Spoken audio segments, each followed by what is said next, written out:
నమస్కారం. ETV life ఆధ్యాత్మిక channel తీర్థయాత్ర కార్యక్రమానికి స్వాగతం. మహావిష్ణువు ధరించిన దశావతారాలలో నరసింహావతారానికి ఎంతో విశిష్టత ఉంది. మానవ మృగ రూపాల కలయికగా స్వామివారు అవతరించడం ఒక విశేషమైతే, రాతి స్తంభం నుంచి స్వామివారు ఆవిర్భవించడం మరో విశేషం. అలాంటి నరసింహస్వామి కొలువైన ప్రాచీనమైన క్షేత్రాలలో కర్ణాటకలోని హరిహరపుర ఒకటి.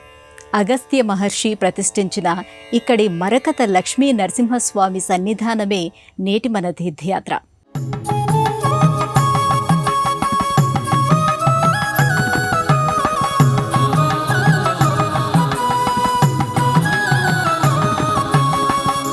దేవనవరూప నరసింహస్వామి రావబ్రోవగ మా తండ్రి స్వామి, ఉగ్రమూర్తికి చందనము పూయగ అగ్రమూర్తికి అర్చనము చేయగ, నరహరికి సౌభాగ్యమిది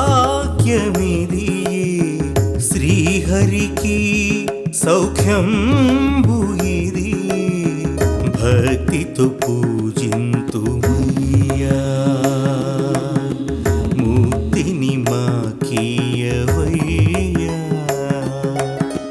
సింహదళేశా కావగరావా నీ పద శరణమే దేవా.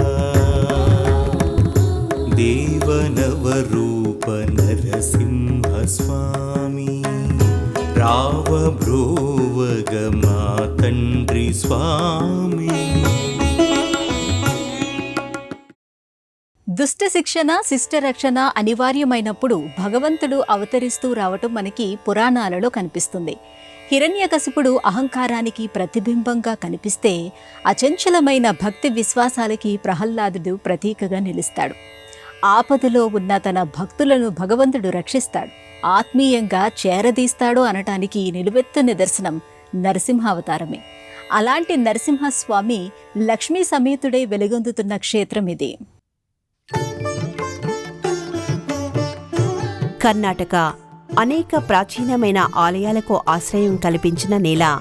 రామాయణ భారతాలకు సంబంధించిన అనేక ఘట్టాలు ఈ నేలపై జరిగాయని చెప్పడానికి అనేక ఆనవాళ్లు కనిపిస్తూ ఉంటాయి. దేవతలు, మహర్షులు, సిద్ధులు, యోగులు, మహాభక్తుల పాదస్పర్శచే మరింత పునీతమైన పుణ్యస్థలి ఇది. కళలు, ఆధ్యాత్మికత విడదీయలేనంతగా అల్లుకుపోయిన ఈ నేలపై హరిహరపుర తన ప్రత్యేకతను చాటుకోవడం కనిపిస్తుంది.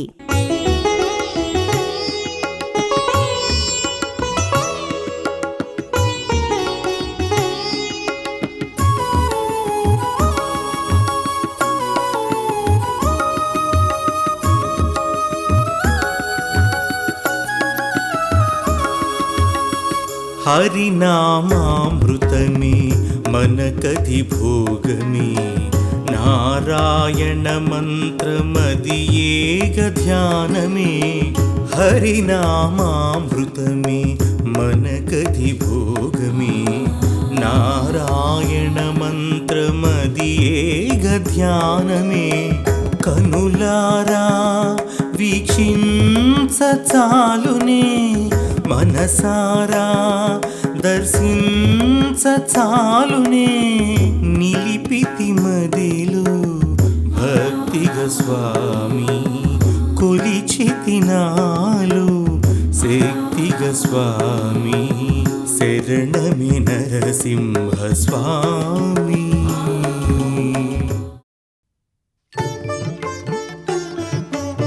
విజయనగర సామ్రాజ్యాన్ని పరిపాలించిన హరిహరరాయలు తన పాలనా కాలంలో ఇక్కడి గ్రామాన్ని బ్రాహ్మణులకు అగ్రహారంగా కేటాయిస్తూ దానం చేశాడట.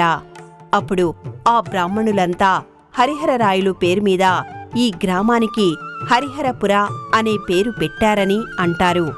ఇక ఈ ప్రదేశంలో శివకేశవుల ఆలయాలు రెండూ విరాజిల్లుతుండడం వల్ల కూడా ఈ పేరు వచ్చిందని చెబుతూ ఉంటారు. పురాణ సంబంధమైన కథనాలతో ముడిపడిన ఈ క్షేత్రం అనేక విశేషాలను ఆవిష్కరిస్తూ కనిపిస్తుంది. సహ్యాద్రి పర్వత పాదభాగంలో ఆధ్యాత్మిక సరస్సులో విరిసిన కలువల మాదిరిగా ఇక్కడి ఆలయ శిఖరాలు, విమాన గోపురాలు కనిపిస్తూ ఉంటాయి. ఒకవైపున దక్ష సోమేశ్వరుడు, మరోవైపున శారదాంబిక అమ్మవారు పూజలందుకుంటున్న ఈ ఆలయంలో మరకతమూర్తిగా లక్ష్మీ నరసింహుడు వర్ధిల్లుతుంటాడు.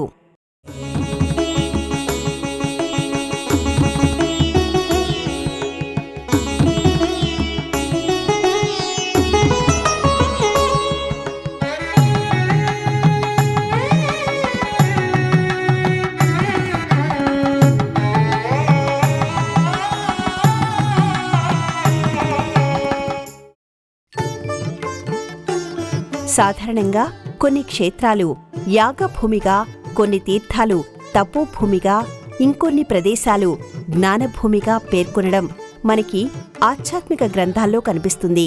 అయితే ఆ మూడు ప్రత్యేకతలను, ప్రాధాన్యతలను కలిగిన దైవభూమిగా ఈ క్షేత్రం విలసిల్లుతోంది. అందువల్లనే ఇది అద్భుతమైన క్షేత్రంగా, అరుదైన క్షేత్రంగా మహర్షులచే చెప్పబడింది. ప్రతి అడుగు భగవంతుడి సన్నిధానానికి దగ్గరగా తీసుకుని వెళుతూ ఉంటుంది. అడిగినంత అనుగ్రహాన్ని అప్పగిస్తూ ఉంటుంది.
సహ్యాద్రి పర్వత పాదభాగం నిండుగా ప్రవహించే తుంగానదీ తీరం, పచ్చని వనాలతో కూడిన ఆహ్లాదకరమైన వాతావరణం ఈ క్షేత్రానికి సహజమైన ఆభరణాలుగా కనిపిస్తాయి.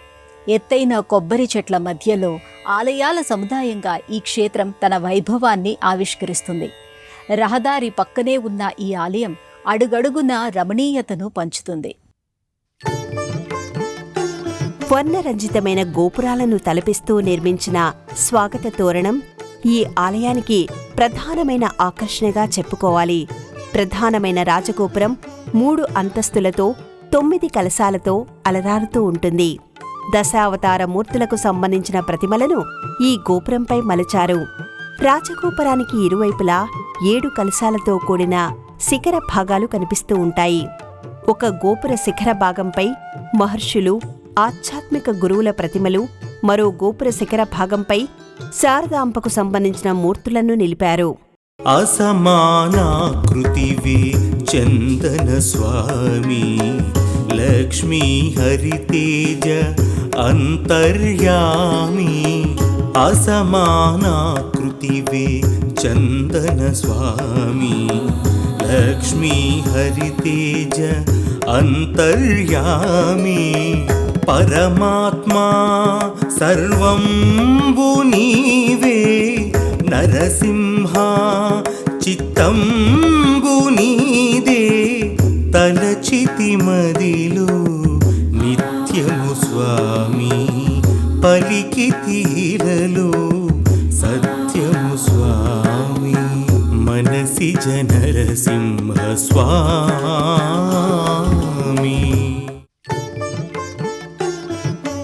ఆలయ ప్రాంగణంలోకి అడుగు పెడుతూ ఉండగానే 27 అడుగుల ఎత్తైన హనుమమూర్తి కనువిందు చేస్తుంది.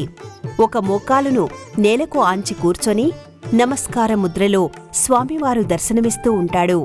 3 అంచెలుగా నిర్మించిన విశాలమైన వేదికపై హనుమమూర్తిని మలిచారు. ఇరువైపులా ఏనుగులు కూర్మపీఠంపై స్వామివారి మూర్తిని నిలిపినట్టుగా కనిపిస్తాడు. మెట్ల ద్వారా స్వామివారి పాదాల చెంతకు చేరుకోవలసి ఉంటుంది.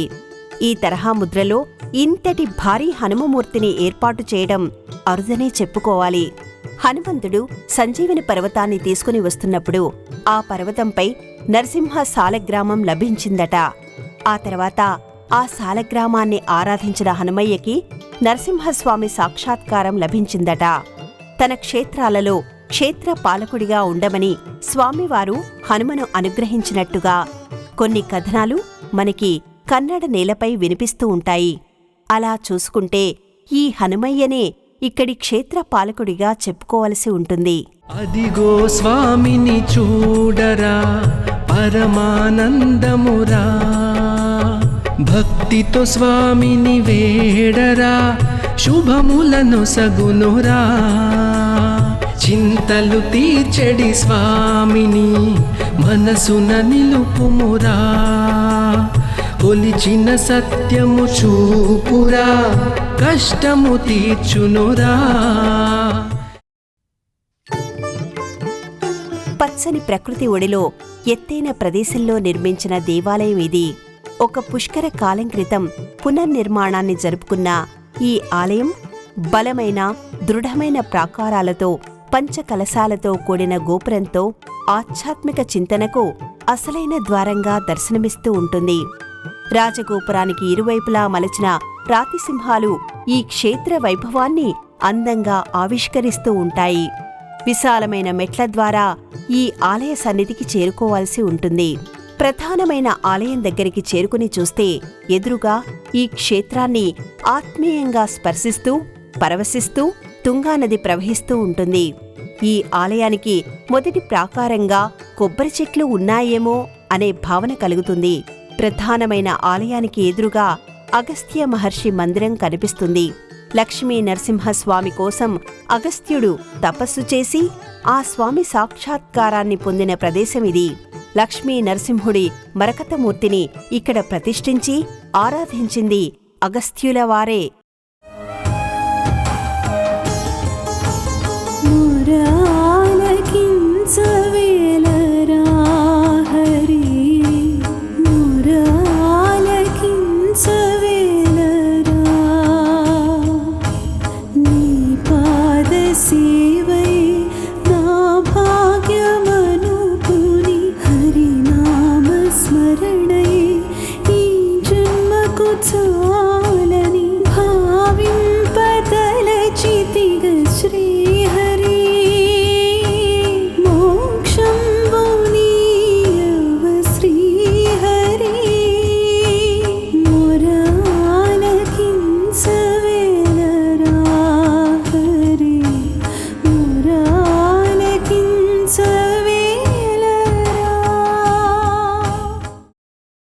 అగస్త్య మహర్షి తపస్సు చేసుకున్న ప్రదేశం కావటం వలన ఇది తపోభూమిగా చెబుతారు. ఈ స్థల మహాత్యం గురించి తెలిసిన అగస్త్యుడు నరసింహ సాలగ్రామాన్ని పూజించి స్వామివారి సాక్షాత్కారాన్ని పొందినట్టుగా స్థల పురాణం చెబుతోంది. ఆ తరువాత ఆయన స్వామివారి మరకతమూర్తిని ఇక్కడ ప్రతిష్ఠించడం జరిగిందని అంటారు. విష్ణు లీలా విశేషాలతో కూడిన ఈ ఆలయం మనసున్న ప్రతి ఒక్కరిని మంత్రముగ్ధులను చేస్తుంది. అగస్త్య మహర్షి ప్రస్తావన వేదాలలో పురాణాలలో కనిపిస్తుంది. ఒకానొక సందర్భంలో సూర్యభగవానుడి స్థానంలో కొంతకాలం పాటు కొనసాగిన వారాయన. అసుర సంహారం సమయంలో దేవతలకు సహాయంగా నిలవడం కోసం సముద్రాన్ని తాగేసిన మహాతపోశక్తి సంపన్నుడాయన. అలాంటి అగస్త్యుడు దక్షిణ భారతదేశ యాత్రలు చేస్తూ ఈ ప్రదేశానికి చేరుకుంటాడు. ఇక్కడ తుంగానది ఉత్తర వాహినిగా ప్రవహించడం చూస్తాడు. ఇక్కడి ఆహ్లాదకరమైన వాతావరణానికి మంత్రముగ్ధుడైన అగస్త్య మహర్షి నరసింహ సాలగ్రామాన్ని ఆరాధించి స్వామివారి దర్శనాన్ని పొందుతాడు. ఆ తర్వాత స్వామివారి మరకతమూర్తిని ప్రతిష్ఠించి పూజిస్తాడు. అగస్త్యుడు పూజించిన నరసింహ సాలగ్రామం ఇప్పటికీ గర్భాలయంలో స్వామివారి సన్నిధిలో ఉండడం విశేషం. ఇక్కడి మరకతమూర్తి తేజస్సును చూసి తీరవలసిందే. నరసింహస్వామి ఎడమ తొడపై కూర్చొని లక్ష్మీదేవి దర్శనమిస్తూ ఉంటుంది. నిన్ను నిరతము కొలిచితి స్వామి, మా కష్టము తొలగించితివా, మా పైన దయచూపి సంతానమును సంగినావు. మంగళకరమౌ స్వామి, దర్శించితి నీ రూపం, ధన్యుడనైతిని స్వామి, ఇది ఎంతటి అదృష్టం. అదిగో స్వామిని చూడరా, పరమానందమురా, భక్తితో స్వామిని వేడరా, శుభములను సగునురా. గర్భాలయానికి ఎదురుగా గరుడాళ్వార్ మందిరం ఉంటుంది. అత్యంత సుందరంగా తీర్చిదిద్దిన గరుత్మంతుడి మూర్తి ఇది. రెక్కలు విప్పుకొని సిద్ధంగా ఉన్న గరుత్మంతుడు ఒక మోకాలును నేలకు ఆంచి కూర్చొని నమస్కార ముద్రలో దర్శనమిస్తూ ఉంటాడు. కూర్మపీఠంపై గరుత్మంతుడి మూర్తి ఉండటం విశేషంగా అనిపిస్తుంది.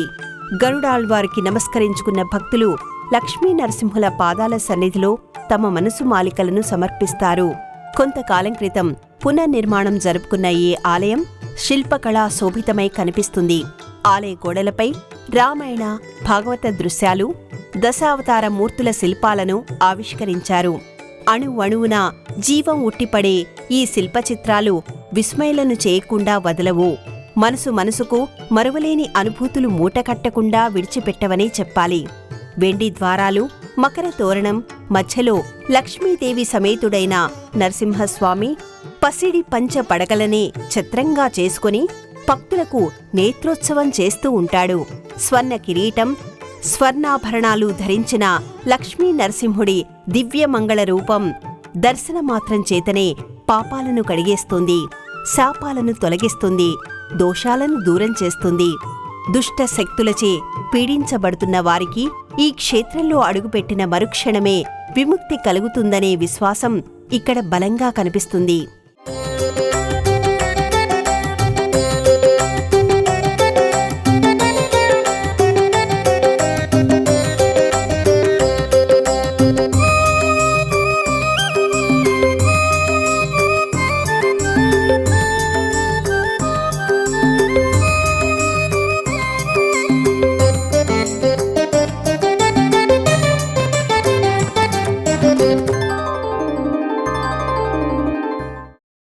ఇది 3 ఆలయాల సముదాయంగా చెప్పుకోవచ్చు. తపోభూమిగా మాత్రమే కాదు, యాగభూమిగా, జ్ఞానభూమిగా కూడా ఇది వర్ధిల్లుతోంది. లక్ష్మీ నరసింహస్వామి వారి సన్నిధిలోనే ఒకవైపున దక్ష సోమేశ్వర ఆలయం, మరోవైపున శారదాంబిక ఆలయం వెలసిల్లుతూ ఉంటాయి. ఈ 2 ఆలయాలు కూడా స్థల మహత్యంతో ముడిపడినవే. ఈ ప్రదేశంలో యాగం చేయడం వల్ల విశేషమైన ఫలితాలు కలుగుతాయని బ్రహ్మదేవుడు చెప్పడంతో దక్ష ప్రజాపతి ఒక యాగాన్ని నిర్వహిస్తాడు. యజ్ఞవాటిక నుంచి పరమశివుడు ఆవిర్భవిస్తాడు. ఏ సంకల్పంతోనైతే అతను యాగాన్ని తలపెట్టాడో అది నెరవేరుతుందని సెలవిస్తాడు. ఆ యజ్ఞవాటిక ప్రదేశంలోనే శివుడు దివ్యలింగ రూపంగా మారిపోతాడు. అందువల్ల ఇక్కడి శివుడిని దక్షహర సోమేశ్వరుడిగా పూజిస్తూ ఉంటారు. ఇంద్రాది దేవతలు, మహర్షులు, మహారాజులు ఇక్కడ యజ్ఞయాగాదులు చేసి యజ్ఞఫలాన్ని పొందినట్టుగా స్థల పురాణం వల్ల తెలుస్తోంది. ఇక్కడ యజ్ఞయాగాలు నిర్వహించడం వల్ల తప్పకుండా ఫలితం కనిపిస్తుందనే ఒక విశ్వాసం ఇప్పటికీ ఇక్కడ బలంగా ఉంది. అందువల్ల అనునిత్యం ఇక్కడ భక్తులు యజ్ఞయాగాలు నిర్వహిస్తూ ఉంటారు. ఇక ఆ పక్కనే శారదాంబిక అమ్మవారి ఆలయం దర్శనమిస్తుంది. ఆది శంకరుల వారు తన శిష్య బృందంచే ఈ ప్రదేశానికి వచ్చినట్టుగా ఇక్కడి శాసనాల వల్ల తెలుస్తోంది. అందుకు నిదర్శనంగా ఆయన మందిరం కూడా ఇక్కడ కనిపిస్తుంది. ఇది మహిమాన్వితమైన ప్రదేశమని గ్రహించిన ఆదిశంకరుల వారు కొంతకాలం పాటు ఇక్కడ శారదాంబికను ఆరాధించి ఆ తల్లిమూర్తిని ప్రతిష్ఠించారు. శ్రీకృష్ణ యోగీంద్రులకు మంత్రదీక్షను ఇచ్చింది కూడా ఇక్కడే. శారదాంబిక కారణంగా ఇది జ్ఞానభూమిగాను విలసిల్లుతోంది. ఓం నమో నారాయణాయ. ఓం నమో నారాయణాయ. ఓం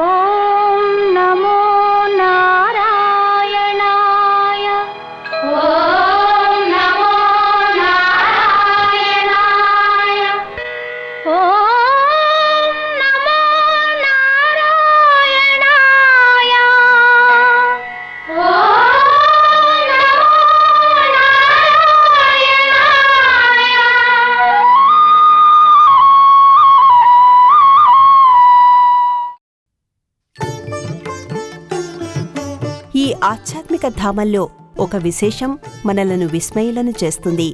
ఈ ఆలయ విమాన గోపురం ఒక ప్రదేశం నుంచి మాత్రమే కనిపిస్తుంది. ఇక్కడి ప్రత్యేకమైన మందిరంలో కామధేను కనిపిస్తుంది. ఈ కామధేను మందిరం నుంచి చూసినప్పుడు మాత్రమే ప్రధానమైన విమాన గోపురం దర్శనమిస్తుంది. అందువల్ల భక్తులు తప్పకుండా కామధేను మందిరంలోకి అడుగు పెడుతుంటారు. సాధారణంగా 32 వినాయక స్వరూపాలు విశేషమైనవిగా ఆధ్యాత్మిక గ్రంథాలు చెబుతుంటాయి. అయితే గణేశ ప్రపంచ పేరుతో ఇక్కడ ఒక ప్రత్యేకమైన భవనమే నిర్మించారు. ఈ భవనంలో దాదాపు 2000 రకాల వినాయక ప్రతిమలను ఏర్పాటు చేశారు. వివిధ రకాల ముద్రలలో కనిపించే ఈ వినాయకుడి ప్రతిమలు ఆనందాశ్చర్యాలను కలిగిస్తాయి. శివ శివమూర్తిని గణనాథ, శివుని కుమారుడగు గణనాథ. శివ శివమూర్తిని గణనాథ, శివుని కుమారుడగు గణనాథ. ఇష్ట కార్యములను సగే గణేశ శరణు శరణు మా విఘ్నేశ్వర. దుష్ట బాధలను తరిమే గణేశ శరణు శరణు మా మహోదర. ఇదే ప్రాంగణంలో అన్న సంతర్పణ భవనం కూడా భారీ స్థాయిలోనే నిర్మించారు. దీనిని ప్రసాద మందిరమని పిలుస్తుంటారు. ఇక్కడ నిత్యాన్నదానం జరుగుతూ ఉంటుంది. ఈ క్షేత్రాన్ని దర్శించిన భక్తులు అన్నప్రసాదాన్ని స్వీకరించి వెళుతుంటారు. శారదాంబిక అమ్మవారు కొలువైన కారణంగా ఆయా పర్వదినాల్లో ఇక్కడ ప్రత్యేకమైన పూజలు, విశేషమైన సేవలు నిర్వహిస్తూ ఉంటారు. ఆ సమయంలో ఈ క్షేత్రానికి భక్తుల తాకిడి కాస్త ఎక్కువగానే ఉంటుంది. ప్రతిరోజు ఈ ఆలయాన్ని ఉదయం 6 గంటల నుంచి మధ్యాహ్నం 1 గంట వరకు తెరిచి ఉంచుతారు. సాయంత్రం 4 గంటల నుంచి రాత్రి 8:30 వరకు దర్శనానికి అనుమతి ఉంటుంది. దేశంలోని అన్ని ప్రధానమైన నగరాల నుంచి మంగుళూరుకి రోడ్డు, రైలు, వాయుమార్గాలు ఉన్నాయి. హరిహరపురకి సమీప రైల్వే స్టేషన్గా శివమొగ్గ, సమీప విమానాశ్రయంగా మంగుళూరు కనిపిస్తాయి. కర్ణాటకలోని హరిహరపుర క్షేత్రం తపోభూమిగా, యాగభూమిగా, జ్ఞానభూమిగా తన విశిష్టతను చాటుతోంది. దక్ష ప్రజాపతి, అగస్త్య మహర్షి, ఆదిశంకరులు తిరుగాడిన పుణ్యప్రదేశం ఇది. హరిహరులతో పాటు శారదాంబిక కొలువైన ఈ క్షేత్రం గురించిన విశేషాలను తెలుసుకున్నారు కదా. మరో ఆలయ సందర్శనంతో మళ్ళీ కలుసుకుందాం. అంతవరకు సెలవు. నమస్కారం.